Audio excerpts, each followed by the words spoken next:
ሰላም ውድ የዩቲዩብ ቤተሰቦች፣ ዛሬ ደግሞ ለየት ባለ የቁርስና የመክሰስ አሰራር ይዤላችሁ መጥቻለሁ። ቲማቲም በአቮካዶ አሰራር ነው ይዤላችሁ የመጣሁት። ይሄው እንደምታዩት ሽንኩርታችን እየተከተፈ ነው። መካከለኛ ብዙም ያልደቀቀ ሽንኩርታችንን አንድ ራስ ሽንኩርት እናደርጋለን። ሽንኩርታችንን እንከትፋለን ማለት ነው።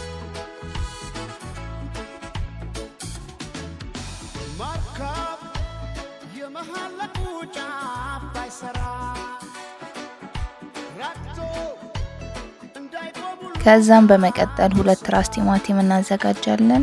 ቲማቲማችንን ልክ ለቲማቲም ቁርጥ እንደምንከትፈው አድርገን ነው ምንከታትፈው። ቲማቲማችንን አነሳ አድርገን ቲማቲማችንን እንከትፋለን ማለት ነው።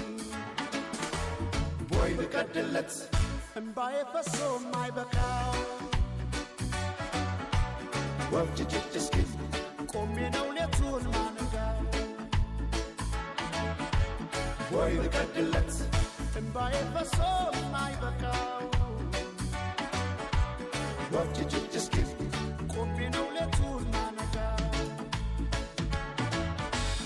Kill was ya make it tonight.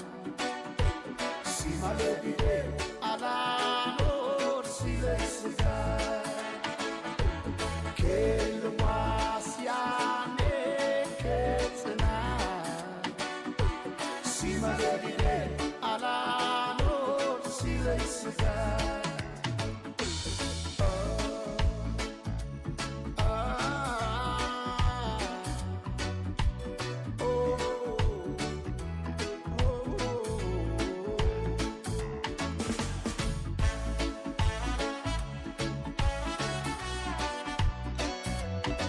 ከዛ ቲማቲማችንን በዚህ መልኩ ካዘጋጀን በኋላ ቃሪያችንን ፍሬውን አውጥቼ ነው የምከትፈው። ደስ አይለኝም ብዙም ፍሬ ሲኖረው። ከዛ እኔ ደግሞ ብዙ ጊዜ የምጠቀመው ነጭ ሽንኩርት በረዶ ቤት ውስጥ ስለማረግ ከበረዶ ቤት ውስጥ ነው ነጭ ሽንኩርቴን ያወጣሁት። ቃሪያችንን እንደዚህ ደቀቅ ባለ መልኩ እንከትፋለን ማለት ነው። እኔ ለዛሬ የተጠቀምኩት 2 አቮካዶ ነው። አቮካዶችንን በዚህ መልኩ እንከትፋለን ማለት ነው። ከዛ በመቀጠል የጋለ መጥበሻችን ላይ ሽንኩርታችንን መጨመር ነው ማለት ነው።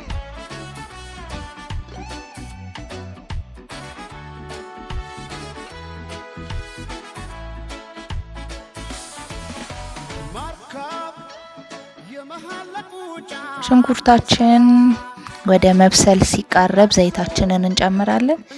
ዘይታችንን ጨምረን ሽንኩርታችንን ማማሰል ነው ማለት ነው።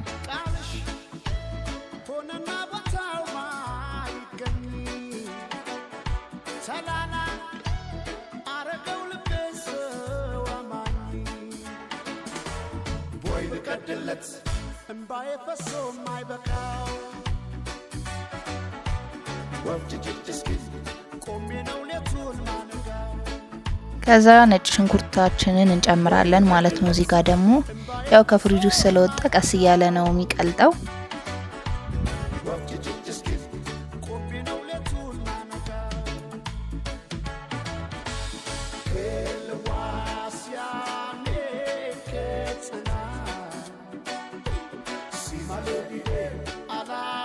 ሽንኩርታችን ጥብስ ካለ በኋላ ለከለር 1 ማንኪያ በርበሬ ተጠቅሜ ያለሁኝ። ከዛም በኋላ በርበሬያችንን ወደ ማማሰል ነው የምንሄደው፣ ማቁላላት ማለት ነው። ብዙም አይፈጅም። ከዛ ውሃ ጠብ እያደረኩኝ በርበሬያችንን በዚህ መልኩ እንደዚህ ትክትክ አድርጌዋለሁኝ።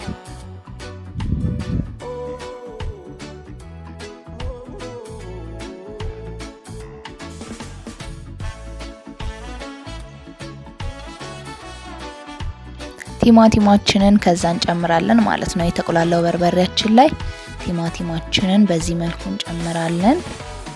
ከዛ ወደ ማዋሃድ እንገባለን። ቲማቲማችንን ከበርበሬያችን ጋር እናዋህደዋለን ማለት ነው።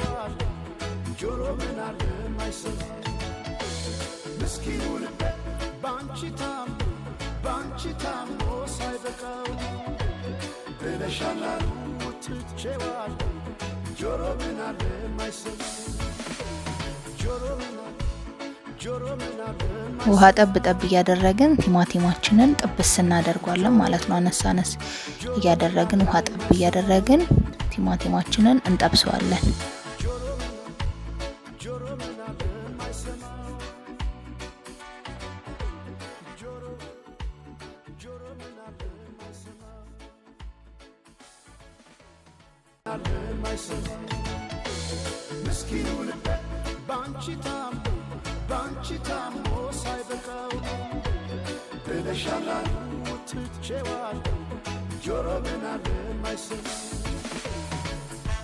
ቲማቲማችን በዚህ መልኩ እንደደረሰ ካወቅን በኋላ ጨው እናደርጋለን። 1 ማንኪያ ጨው፣ 1 ከግማሽ ጨው ነው የተጠቀምኩት። ጨዋችንን እናዋህዳለን ማለት ነው።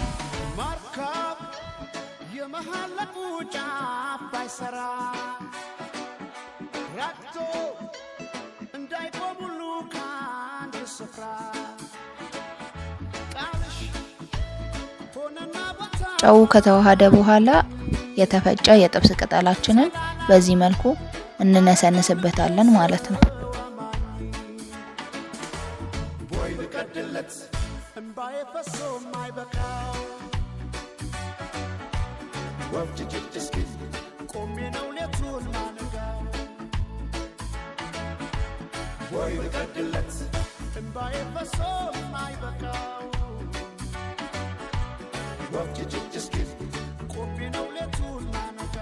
ከዛም በመቀጠል ቃሪያችንን እንጨምራለን ማለት ነው። ቃሪያችንን እንጨምራለን። አሁን ምግባችን ወደ ማለቂያው እየተቃረበ ነው።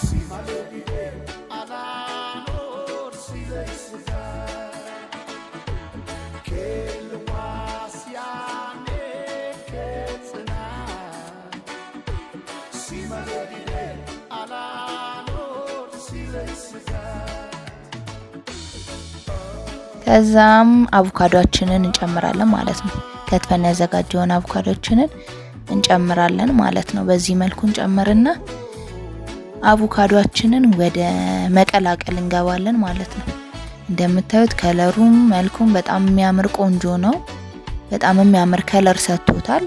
ብዙም በርበሬ አልተጠቀምኩት። ያው 1 ማንኪያ ከግማሽም ይሆን በርበሬ ነው የተጠቀምኩት። ይሄንን መስሎ ደርሶልናል ማለት ነው አቮካዶአችን። የዛሬው ቀላልና ፈጣን ለቁርስም ለመክሰስም ተመራጭ ሆነ ምግባችን ይሄንን መስሎ ደርሶልናል ማለት ነው። ይሄን እንደዚህ ባማረ መልኩ ደግሞ እንደዚህ አድርገን ከዳቦና ከእንጀራ ጋር አድርገን በዚህ መልኩ አቅርቤዋለሁ። ሲበላ ራሱ ጥፍጥናው በጣም ነው የሚገርመው ማለት ነው። ሰርታችሁ በየቤታችሁ ሞክሩት። ላይክ፣ ሼር፣ ሰብስክራይብ በማድረግ ቤተሰብ ይሁኑ። በሌላ ስራ እስከምንገናኝ ድረስ መልካም ቆይታ ይሁንላችሁ። አመሰግናለሁ። ከወዲህ ስለምሰጡኝ አስተያየትና ፍቅር ከልብ አመሰግናለሁ።